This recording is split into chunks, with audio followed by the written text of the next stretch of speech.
Ladies and gentlemen, welcome back to another episode of Couple of Nukes. As always, I'm your host, Mr. Whiskey, and today's guest mentioned two of my favorite topics, addiction recovery and physical fitness, and then combining them. One of my favorite things to do, though not an addict, I do go pretty hard into the fitness world, and I do work in addiction recovery with other individuals, and a lot of them have found it very helpful. If you're someone struggling with addiction and you haven't tried pouring that addictive energy into the gym, I would definitely recommend doing it. Consult your doctor first if you have any medical issues and don't get addicted to working out to the point that you overtrain and do that stuff. But we are here with a man who found a good balance. I mean, I was just very impressed when our guest reached out to me.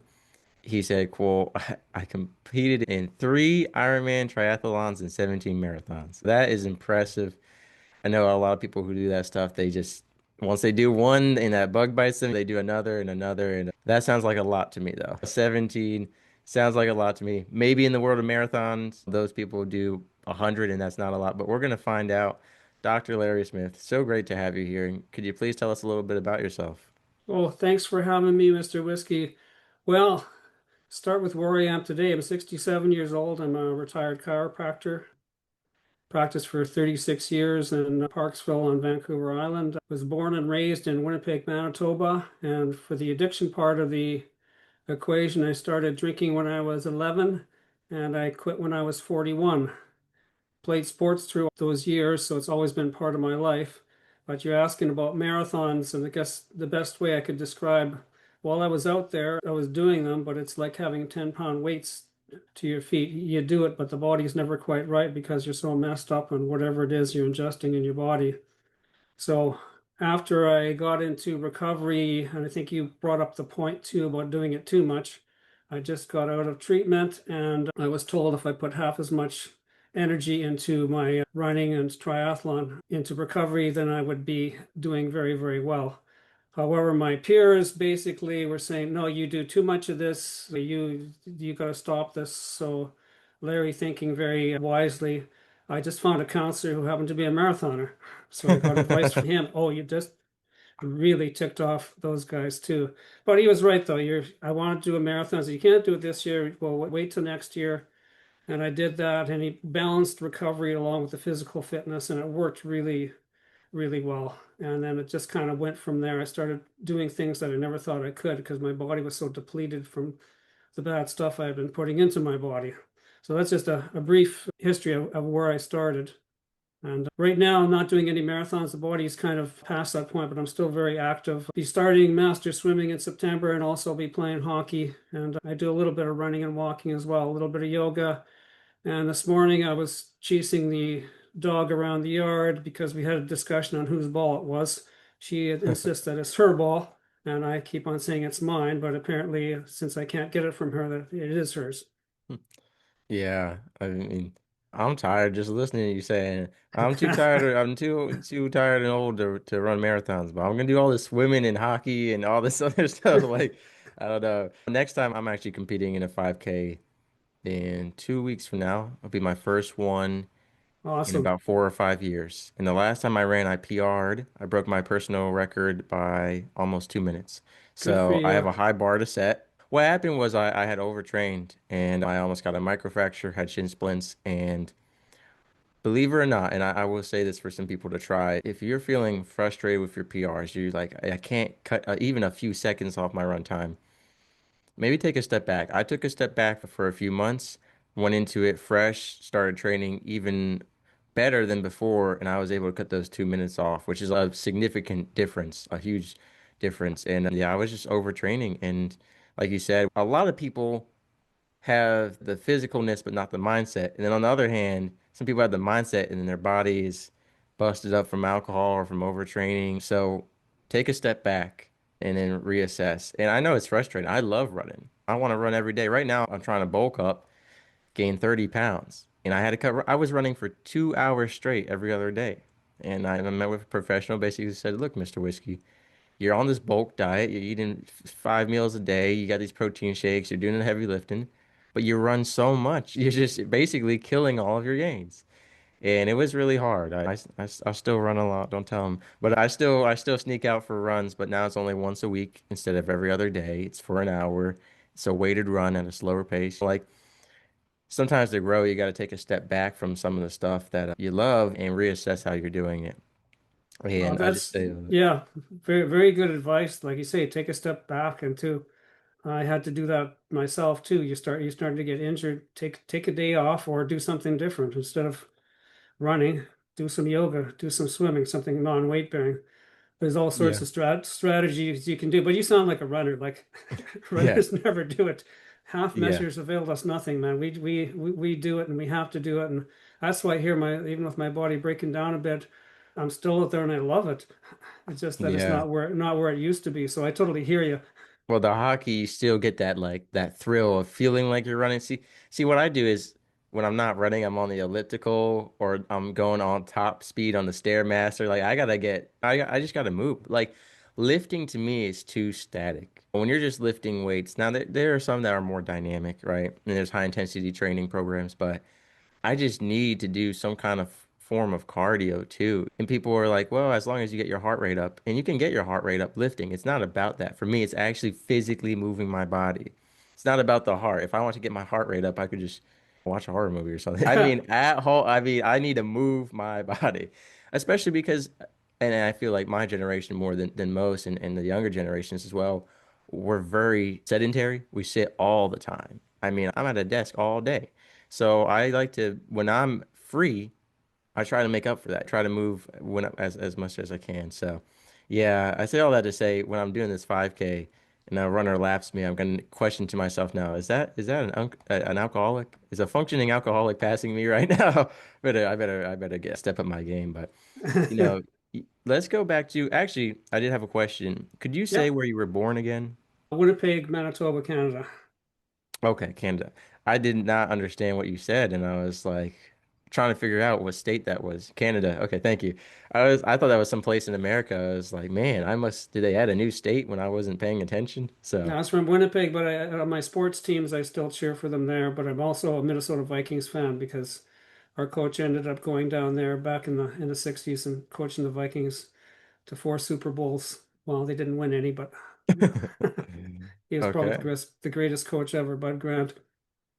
So now that I know Canada, I just can't help but think. So when you do your Ironman triathlons and those 17 marathons, and this is gonna sound stereotypical, is it out in the snow and the cold, or you have a nice season for running?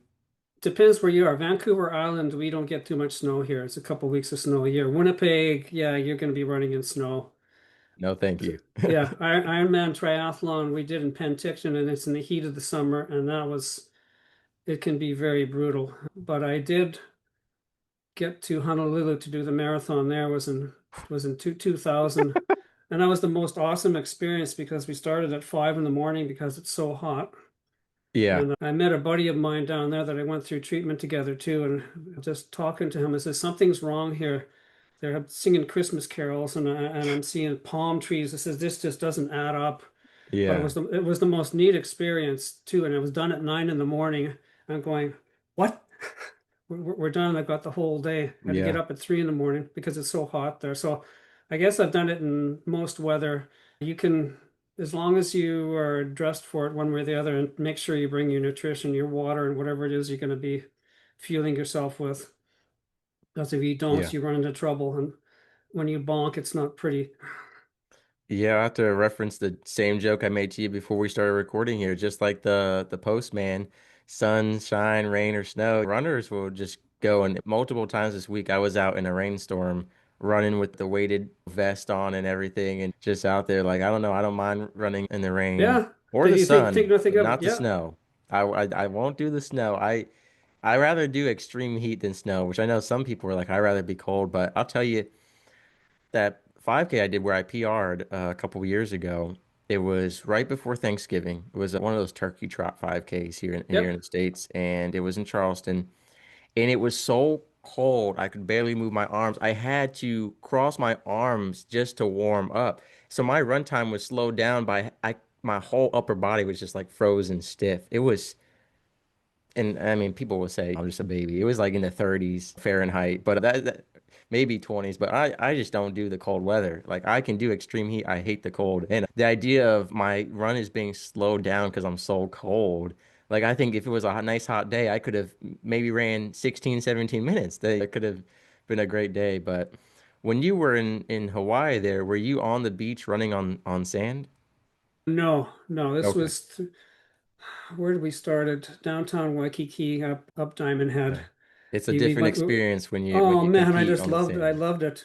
I had just done a marathon 6 weeks previous, so I knew this was one wasn't going to be one of my best. I've averaged at best, and it really tested my resolve. So at about 15, 20K, I knew I wasn't going to have a great time. Says, you know what? I won't look at my watch. I'm just going to enjoy the scenery. And it was just like wonderful people. It's like a big party out there.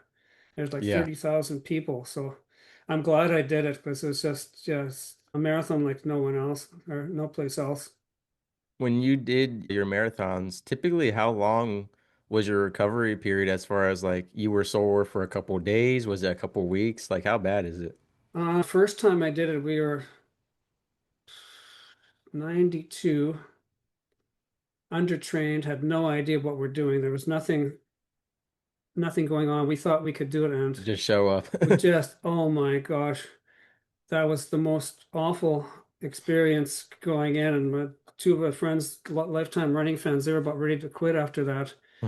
And so I said, no, we did it wrong. And I bought Jeff Galloway's book on how to run a marathon properly. And then 6 months later, did another one, went way better. But you have no clue. Oh, I can do this. We're young. We're fast. No, you're not. You have to train. But right now, there's no excuse. There's so much information out there. You just have to find what works for you, build up slowly. But to get back to your question about recovery time, it depends on how beat up you are. I had one where I couldn't run for 2 weeks after, just toast.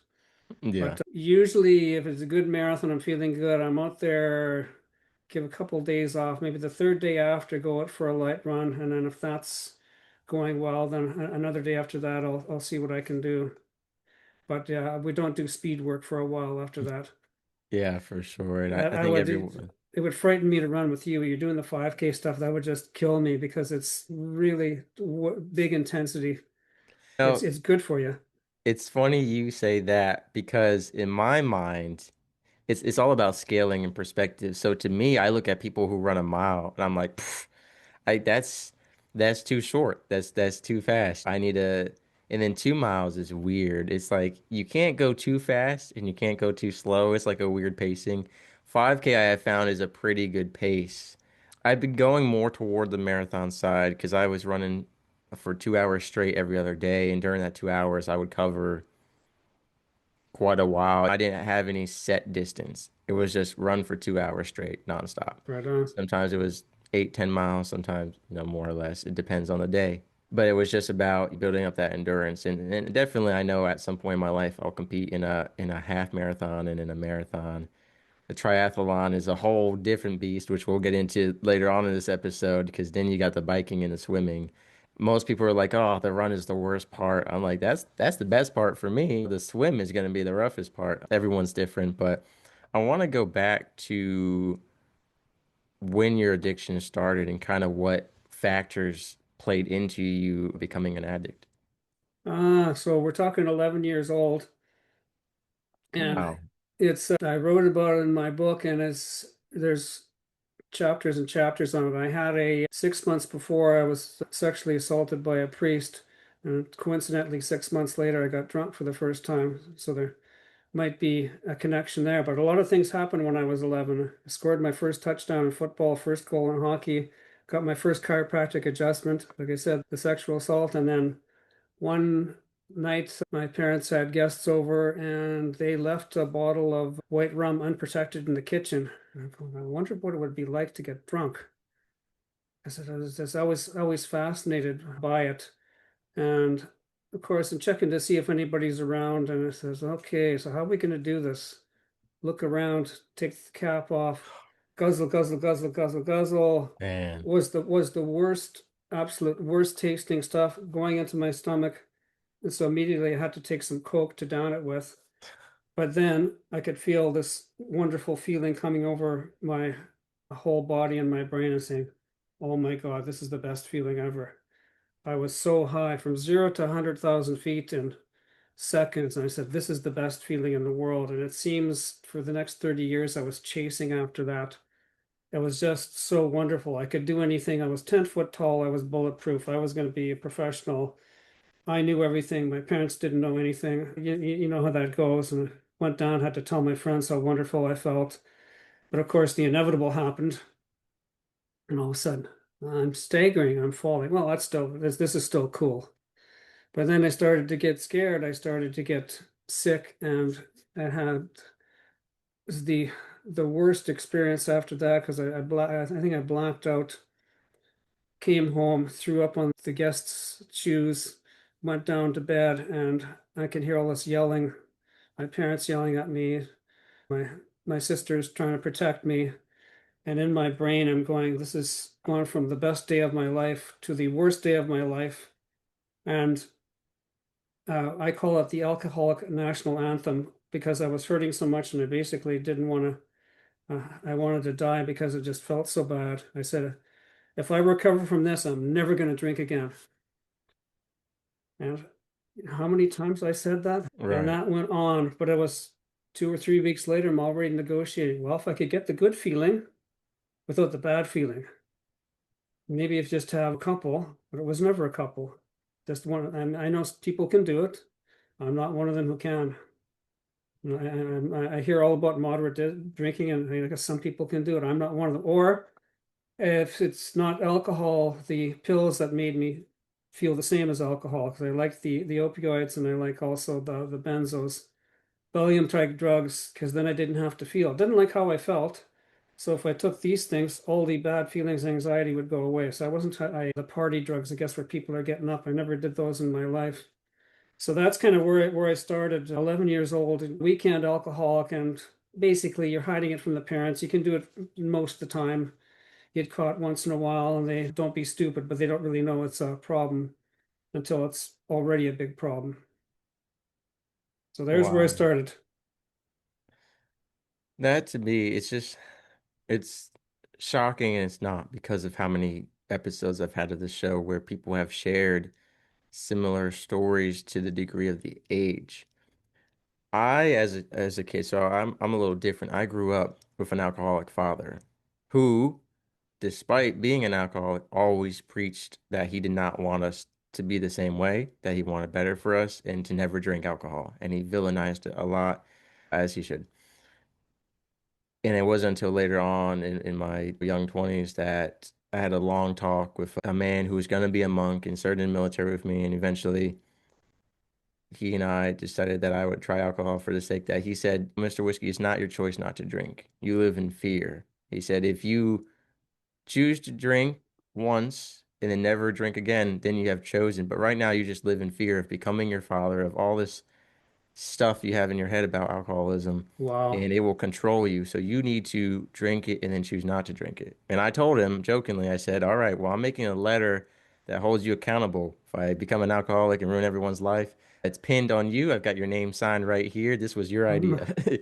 But I drank. I didn't instantly become my father. Now, mind you, I work in addiction recovery. I'm very conscious. I drink very rarely. It's only socially at fancy events, and it's only if I'm feeling good. If I'm feeling bad, not drinking at all. Even if I'm out with a bunch of friends and they're drinking, if I'm feeling bad, no. I never drink alone. And the thought I have too is like anytime I'm feeling bad, a lot of music culture, especially I love country music, don't get me wrong, but a lot of their fix to everything is just grab a whiskey or grab a beer. She left you, now you're just gonna drink until you're stupid. My mindset is if I'm ever feeling bad and I'm like, man, well, maybe I should just drink and forget about it. I think about all the people who have been on my show who got divorces, lost their homes, DUIs, went to jail, became addicts, and it's just I don't really see any benefit to it. All of that to say is that growing up as a kid, I never even thought about touching alcohol. On the flip side, I've had multiple people on my show, yourself included, who 11, 12 years old in fifth, sixth, seventh grade were drinking alcohol. And that just blows my mind to think that children would even think that.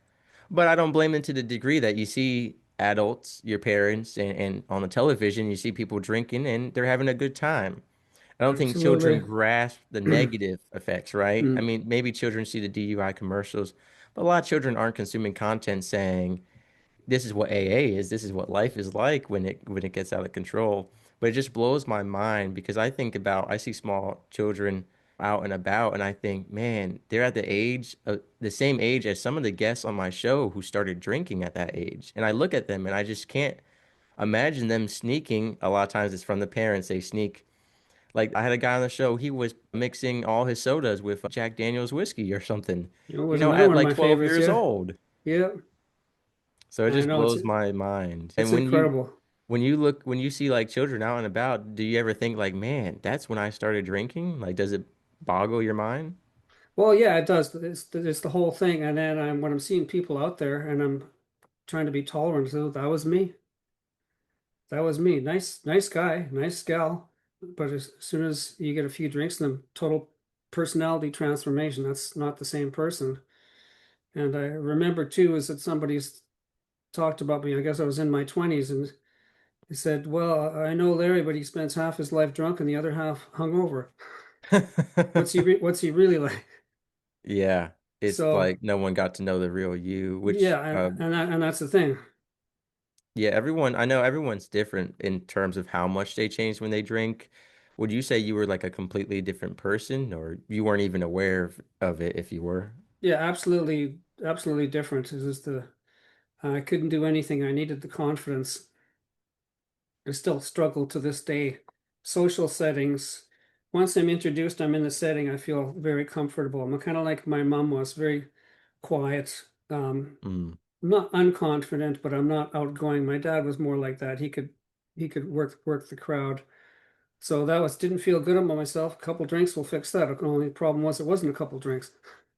So then you go in there and make a fool of yourself, and then you have to go home and drink some more because you realize what a fool you made of yourself. And then the next morning you remember, or you don't remember. Then when you do remember, you wished you didn't remember, if yeah, that makes sense. Of course, it yeah, for doesn't. sure. And a lot of people drink for the reason you mentioned just there, which is the social confidence. A lot of people from, especially Millennial, Gen Z, Gen Alpha, they have a lot of alcohol consumption based on social confidence, based on for men, it makes quote easier to talk to women. For some men and young women, it makes them funnier or makes them more confident, right? Yeah. And other times it just makes them completely stupid. And the military had a campaign, and I always laugh. It was Mr. October was this fictional character they made, and they had posters around the base. And it was like, "Don't be Mr. October." He got too drunk and spilled all the beverage or all the food at the party. Like they would have just this posters of this guy ruining every party, Mr. October. So we used to Oh, joke with okay. our friends, like, don't be Mr. October. It was like it shows him throwing playing cards all over the room, dancing on the table, like real drunk stuff. So that was a funny campaign that I remember. Is like, don't be a Mr. October. Little reminder, eh? Yeah, Oh yeah. man. And then they made a woman who was like Miss January. I don't know why they gave them months of the year for last names, but I'm I thinking always of remember that. I'm thinking of Reggie Jackson, the baseball player, for Mr. October because he hit home runs, but that was a good reason. Yeah, yeah, You said yeah. Mr. October there, that's derogatory. Yeah, yeah. And so you were drinking from when you were 11 years old Yep. until you when did you quit again? 41, 41. So 30 years. 30 years, 3 decades. Okay. That's a long time, most of your life. What what was the kind of turning point, or maybe it was a breaking point or a turning point where you're like, I need to stop. I need to stop this addiction. I need to turn my life around. Complicated question. I'll try to simplify it. Someone dragged me into treatment in 1997, and I really did well with the treatment, but because I had was wanting to get back to work, and I put more emphasis on work than on in a recovery program. It took me 3 weeks before I relapsed.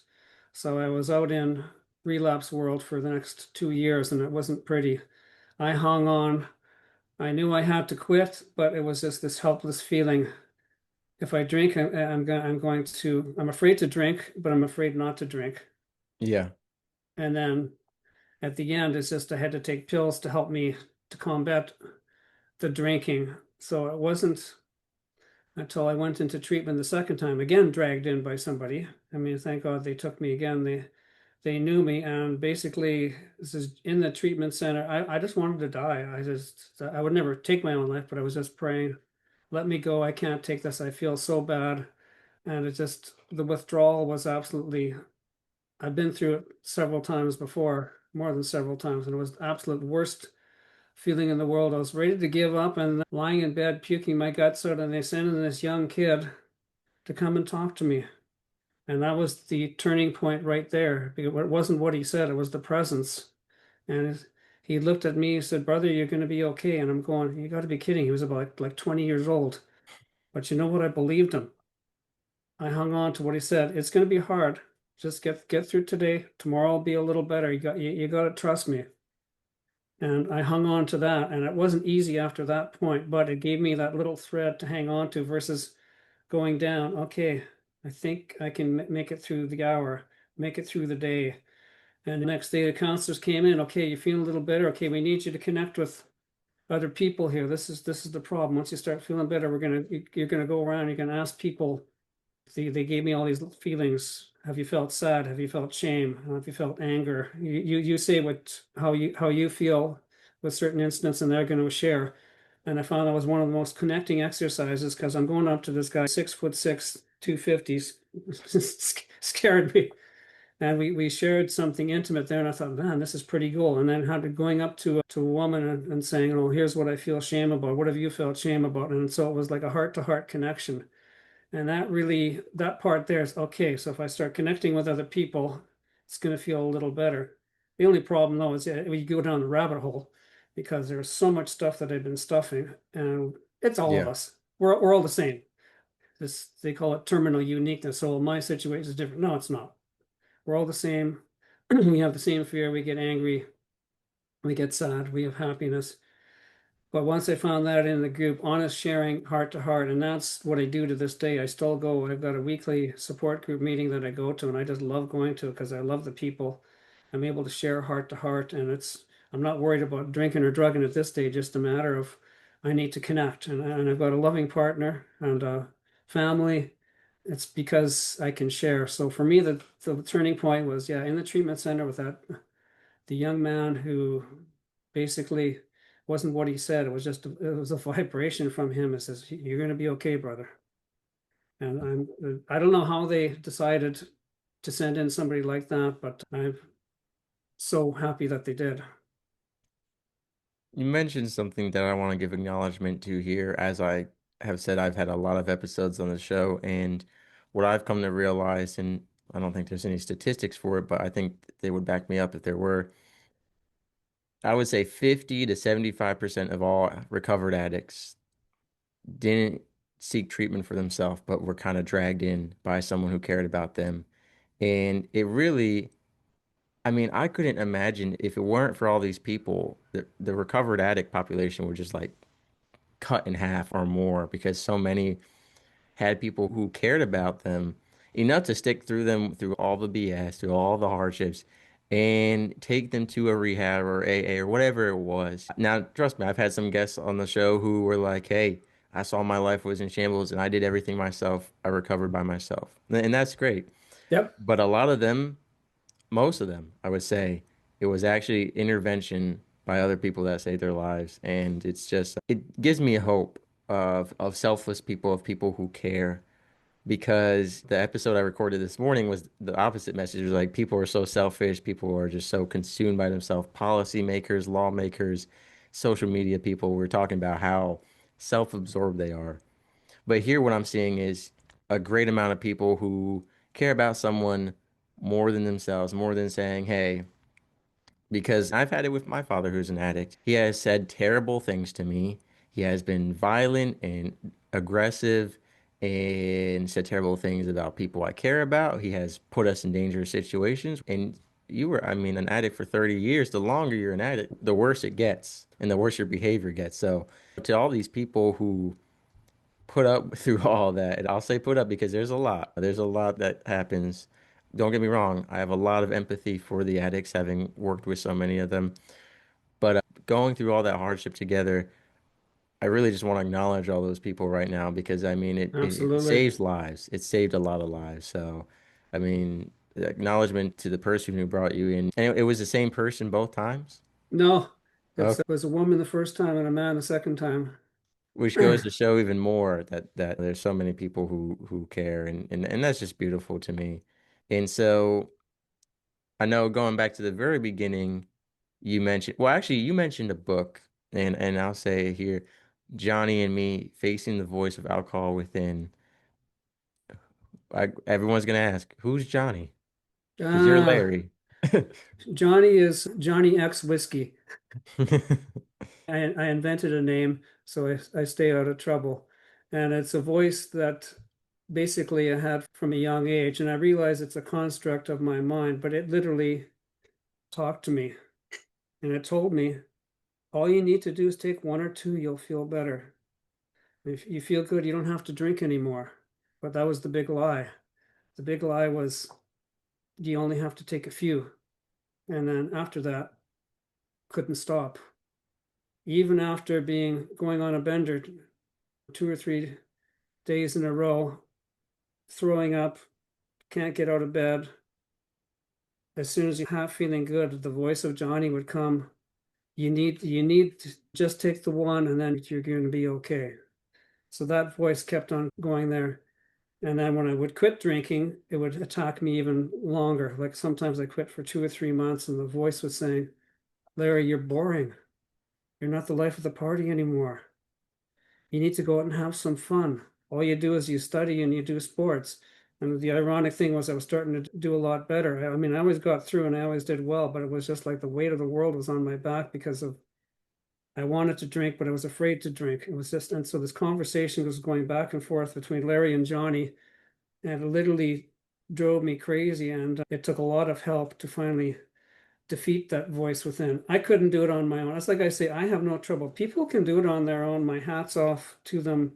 I couldn't, I can't. And actually, I'm grateful that I've had this affliction. I don't know if to call it disease, affliction, or whatever you want to call it, because now it's improved my life because I can be real, I can be authentic and share my feelings. And when I went back into practice as a chiropractor after coming from treatment, I think, in really good hands to start with, and I cared about people, but it was even more because I'd been to hell and back. And seeing people, I remember one of the first people I saw back, she had horrible sciatic problems, inflammatory disease, and also a mental health problem. So I was actually just looked her in the eyes and says, "This is a lot of stuff going on, but you know what? I think I can help. Are you trusting me?" She looked at me and says, "You've been through this before, haven't you?" I says, "Yes, I have." So are we ready? Are we a team? And that's what it was. That's what I knew. And we are both kind of nervous because I'm coming back trying to get my life on track. And there's whispers around. Oh, some people knew I had been to rehab. Others didn't. Some didn't care. But I found it was I felt shame all the time. But that really helped me become a better practitioner. I cared before, but now I have the experience of going through the pain. And once seeing somebody going through that, I'm going, okay, here's what we got to do for today. And they're in so much pain. It says, okay, we're not worried about 2 months down the road. Can you do this? And they say, yeah, I can do it, doc. So I don't know if I answered your question, but let's end it there. You mentioned the not being able to do it on your own and getting help, and I want to say that there's no shame in that. And I think some people, some addicts, try to forcibly do it by themselves and end up relapsing or not being able to overcome the withdrawals or harming themselves more because they want to prove that they can do it on their own. And I get that mentality. I get it, but I think there should be no shame in if you need help because addiction is a powerful, crazy thing. I don't think we even understand it all the way. I don't No, know. I don't know if we ever will. Like you said, you mentioned affliction, disease. Everyone classifies it differently. Some people are saying this and that. I mean, people look at it. Is it genetic? Is it nurture? Is it this? Is it that? There are so many different causes and factors for it. And I think there should be no shame in getting help to overcome it, especially when your life is on the line, not just your physical health and your physical life, but everything involved in it, your friends, your family, your work, everything is dependent on your addiction recovery. And so I think if you need help, and that's why part of the reason I run this show and put out all these resources is so people know there are a lot of ways to recover from addiction that people don't know about. And rehab are the mainstream ways, but I've covered ways on my show that are, quote, non-traditional, and people have had great success with Absolutely. them. I think there should be choice. That's my latest on it. I think show it to everybody. Whatever you choose, if it works for you, go for it. Who cares if it's Yeah. non-traditional? Who cares if it's traditional? There's going to be critics of every program. I'm sure. I hear it all the time. This doesn't work. That doesn't work. Well, maybe for that person it does work, and maybe for that person it doesn't. Yeah. And it, Absolutely. and you shouldn't even judge. It's not your recovery. So kind of mind your own business to a degree, unless you're going to be beneficial and helpful. But if you're just saying, I don't really like that idea, that style, well, that's your opinion. It's not going to help anyone's recovery. So yeah, and then you also have a book, Embracing the Journey of Recovery from Tragedy to Triumph, with I assume it's you on the front cover after one of your many Oh, races, correct? yeah, that was the my first Ironman in Penticton. And that was Yeah. the whole freeing book. Why I wrote that book too. I was afraid of being ashamed. I wanted to tell people the journey because during the journey, I had somebody basically try to hold it. Unless you do this, I'm going to tell everybody. And I was afraid they would tell them. Most people already knew anyway, but it was just holding that over my head. Says, no, I got to do this. Did it for myself, but also to help others. If I can say, here's what's going on. I went through this. Why? And that's why I took the example. I went through two people who were recovering. One was from cancer and one was from addiction. And the difference was the person recovering from cancer had all sorts of told everybody had all sorts of help. The person recovering from addiction, it was somewhat secretive. He only told the closest people that this was happening. But we drew along the comparisons of how the healing was very, very similar. And so it's, how do they say, it was a different type of book than the one I just wrote, but I found it was very freeing to write it. And again, it's only my take on what it took for me to recover, but I was comparing it to another person recovering from another affliction, disease. So take these two things together. There was a lot to learn from it, and I refer back to it every so often. So it was quite the journey. And at the end, crossing the finish line too was it's kind of, if you have a at that moment, life was perfect. You're going through on an Ironman, you're going through every great thing that's ever happened to you, and then also you're going up in a hill, you want to quit, your stomach is hurting, your legs are burning, people are passing you, I can't do Right. this, and you're just so despondent, and you go through that several times a day. So it took me 14 hours or so to get her done, but it was like my whole life in that period of time was compressed into 14 hours. Every single emotion I went through, and then at the end, oh my God, arms up over the head and going, Right. this is the coolest feeling in the world. And it was just like, if I could stop at this moment, be great. And of course, life goes on. But I think to have those types of moments, and then of course you're chasing back after it, and had to do it again a couple of years later. Right. Right. I'm not realizing all the training that goes into it. And you have a hard day at work. Oh, but now you have to go out on your bike for 4 hours. I think So that's a good analogy in the fact that a lot of people try to treat what they do as a sprint, whether it's addiction recovery, a project, whatever it may be. A lot of people look at the short-term goals, the short-term benefits. They don't want to look at the marathon mentality because well, that, like you said, that's a lot of work. That's a lot of hardships along the way. It's a lot of training. But I think the payoff is so much greater. Like you said, that moment where you're crossing the victory line and arms in the air. And I think a lot of people try to rush through their addiction recovery because they just want to get right back to whoever they were or whoever they want to be. And sometimes it's not that simple. I mean, think in your case, 30 years of damage and of change that you have to now undo. You have to repair, recover, and pivot. That's a lot of work.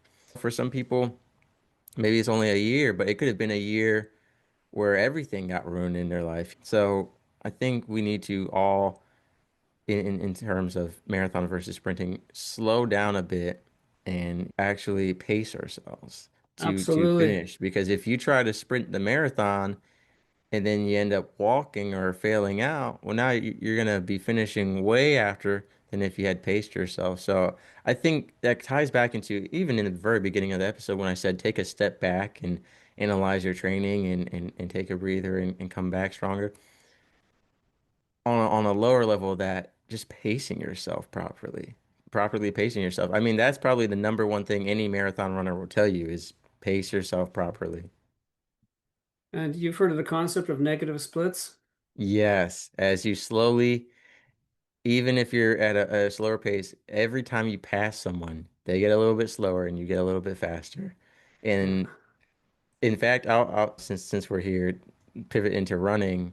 Have you heard of the jackrabbit? No. So I don't imagine they have it in marathons, but in 5Ks, at least in the high school competitions, because the charity runs aren't as competitive, right? Everyone's doing the 5K just to do it. It's for a good cause. In high school, though, it's a competition, right? You got state regionals, different, I don't know what the Canadian equivalent would be, but you've got different levels of competition, right? And essentially, the jackrabbit would be someone on the enemy team. And again, cross country is like you're racing yourself, really, but someone on the enemy team would purposely sprint out of the gate as a self-sacrifice. They would sprint, and a bunch of the runners would try to catch up with them because oh, look, that guy's going so fast. We got to catch up to him, that all that ego stuff. And then he would stop, and then all those people would be burnt out. Oh my God. And then their real runner on the enemy team would properly pace and then speed up later on, right? So it was a trap. It was a decoy, so to speak, to catch a bunch of runners and burn them out purposely. So they called him the Jackrabbit, and just Cool. yeah, and that would be, I mean, honestly, that's another lesson right there. Don't fall for the Jackrabbits in life. These people on social media you see who are maybe the same age as you, and it seems like they're doing so much more. Oh, well, You don't yeah, I know how fell into much of that. it is real, you know? Exactly that. And now I know the ones or the influencers are saying this Yes, is and this is made up. I've caught myself, unfortunately, I just posted about this the other day actually. Some of the men that I admired that I was getting really frustrated with my body, my muscle mass and my training and seeing the results. Found out a lot of the guys I admired online and more of them are getting caught are on steroids. They're Yeah. doing all these different and I think there's more than ever before, different types. Oh yeah. And same with the women chasing after women who had plastic surgery or photoshopped photos, or now it's even worse with AI touching up photos and stuff Oh like yeah. that. Well, Like, I don't follow that world. I'm happy to be authentic. People yeah, love me for wrinkles and warts and all because I spent an awful lot of years portraying this image, this mask of what I want it to be. But no, I'm glad where I am now because at least what you see is what you get. It's real. yeah, I'm not yeah, the fastest runner in the world. I never will be, nor or hockey player. I'm not the best, but this is me. I love my life, and I want to help others to get through it as well. And for one thing I was sure. going to say too is you're saying about step back. I think you need to have a plan every day. What are you going to do every day to recover? And it doesn't have to be big things. 3 meals a day. Are you going to get your sleep? Are you going to connect with others? Are you going to get the exercise in? And that's what I think is the balance. And it doesn't have to be major. It doesn't have to be major. Even if the exercise is you're doing half an hour. Okay, got it done. Did I talk to somebody today? Share my feelings. Yeah, got it. Good. Did I eat 3 meals a day? Yeah, because otherwise, with me, low blood sugar, I'm still 3 meals a day plus two snacks because high metabolism. And when I do about a quarter of what I did in my Ironman marathon days, but I still follow it disciplined. You said you were in the military. Yeah, I can totally relate to that too because I had football coaches who were very militant. Not the same thing, but the fear of Yeah. God. You do what they say, and most of the time they were right. But I just found it was kind of brutal. I had in the one cooking class at my high school, we had a teacher who was just like a military RDC. top of her voice, screaming, throwing pots and pans, like giving orders. You would have thought she was a Marine leader or something, but I think she had been a professional chef on at some prestigious place, and it was like she had to yell and really order these people around. So she brought that to the classroom with her, and just like I met plenty of drill sergeants and Marines who, even after they got out, they brought it to their next job or something. And it's like, hey, easy now, easy now. This is just whatever we're doing. This isn't the Marines. This is just like a casual thing. You're scaring people. But Exactly. it's They important can't to, help themselves. yeah, yeah. They say you can take the Marine out of the Marines, but not the Marine out of the Marine or something like that. And there are definitely things to embody from the military: attention to detail, discipline, work ethic, the ability to work long hours and sleepless nights and be pretty functional. What I want to ask you, because I always ask every author I have on the show, you've got the two books, Johnny and Me, Embracing the Journey of Recovery. Are there any more expected for the future, or do you think that's it, or what are you Well, thinking? I'm glad you asked because my third one just got accepted for publication and it's now in the editing process. And this The one is a hands up, the hands up. yes. That's that feeling, yeah. This is fiction this time. It's called Ooh, okay. 2084, The Neuroxone Conspiracy. And it basically is about addiction and what's happened in the world to come is that the pharmaceutical companies invent a new drug called Neuroxone. I decided I would use the Suboxone and Neurontin, combine them together. I went back to my organic chemistry where dangle dangle a little what's called an OH group off there, and this creates in fiction Yeah. binding affinity, which basically erases all cravings to drugs and alcohol. So the thing too is what they don't tell you though is after 5 years, if you have a specific gene, you start to get some side effects such as cancer. And Hmm. also 10% of the people get emotional flattening. They don't have I craving. think you misspoke and said this was fiction. I think this sounds pretty, I don't know. This sounds pretty accurate to the real world. I don't know. Yeah, and the kicker too is they ban abstinence-based care because we have to save lives. This is the only thing that works, and we have all the studies. So Hmm. yeah, so I really, how do I say, there's a lot of things going on in my mind, but my mentor who has passed on, he helped me a lot. He had got 40 years of recovery in too, but he kept on saying, "This is Larry, the pharmaceutical industry is hijacking addiction recovery." And I'm for judicious use. I think there's definitely a place for it. Don't get me wrong. But when you start removing choice, that's the problem. And I'm seeing Yeah. with funding models, and I don't want to get into a whole political thing, but that's where the book is at too. So we're getting back into the heart connection, and they're trying to erase it from society. And I have a lot of characters in there who basically go underground and are still doing it. So I really had a lot of fun with it. And I even stuck myself in as a cameo, listen, debating a policymaker who's a There chief he is, medical Dr. officer. Larry Smith. It's a fantasy. You don't mention names because there's a lot who are fulfill the role. It just depends where you are in North America, around the world. But the ones in power, like I say, they're shaping policy, and we've got, I Yeah. don't know, around here we got tens of thousands of people have done it similar to what I'm doing. Do they ask us? No, because here's what's worked. Well, how do you know? Because our best scientist was a scientist in recovery. No, but we Hmm. value we value lived experience. No, you don't. So Hmm. that's what I'm seeing a lot of that happening. All I'm saying is there should be a seat at the table for people like you, people like me, the scientists, people who are struggling. We should all put that together and come up with something. Otherwise, it seems like it's patchwork.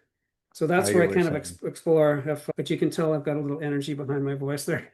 Yeah, yeah, definitely passionate about it. Well, you know what? We'll go ahead and have you back on the show once that's officially out and everything, because I would love I to. know you said it just got accepted, so it'll probably be a little while before everything is all put together and everything and set out. But excited for that. That sounds interesting and a little too real, but I'm excited to read that. And as we close off here, what would be your final message for everyone? We're gonna have your website and description below where people can check out your books, your blog, your newsletter, your store, everything. And Well, thank then you. we talked a lot about addiction recovery and physical fitness. What would be your final takeaway for everyone? Uh, it's about connection, not compliance. There are some people who are complying with what they're supposed to do, but they're hating every minute of it. And I have to admit, I was like that from the beginning, but it was by following through with people, connecting with people, that is what got me sober from day one. So connect with others, be real, but be careful with who you choose to share your heart to Yeah. heart feelings. But you have to do that. If you do that, you will feel better. And there's a lot of different ways to doing it. And then the second thing is there is hope. There is always hope, no matter what. People have been through a hell of a lot more things that have happened to them than I have, and they've got through without drinking or using. And I guess in your field, you see it all the time. A lot make it through, some don't, and some of the ones who helped me the most are no longer here. They died. And it's a tragedy, but I can at least count half a dozen people. They saved me when I was going to go down the tubes. They got me back on track. So, connection, talk to people, and never give up. There's hope. I completely agree. I like to quote something that I didn't like at first when I moved to South Carolina, but I've grown to really like. They have a saying that it's like the motto of the state, and it's on the license plates, and it says, "While I breathe, I hope." And I've come to really agree with that. No matter what you're going through, as long as you're breathing and you're still alive, there will be opportunities for change to happen, either good or bad. And it's up to you to take advantage of those. And it's not always going to be instantaneous. Sometimes it's going to be a marathon. But as long as you're breathing and alive, there is hope. And it's using that and having that that will really benefit your life. That's so awesome. I totally agree. Yeah. And I just want to thank you for coming on the show today and sharing what you have, sharing your journey. And next time you come on the show, I want you to share about how your hockey games have been going and if you've Okay. won any swim medals or anything like that. Well, I can guarantee I'll be having fun. So I look forward to talking to you later, Mr. Whiskey. Sailing through the ocean blue, nuclear reactors my crew, guiding the ship, the stars as our guide, through the waves we ride, jokes and laughter fill the air, on this voyage we have to share, working together, side by side, as one family we will abide. In the heart of the ship we reside, nuclear operators with pride, powering the vessel with every stride. Our mission, a source of great pride.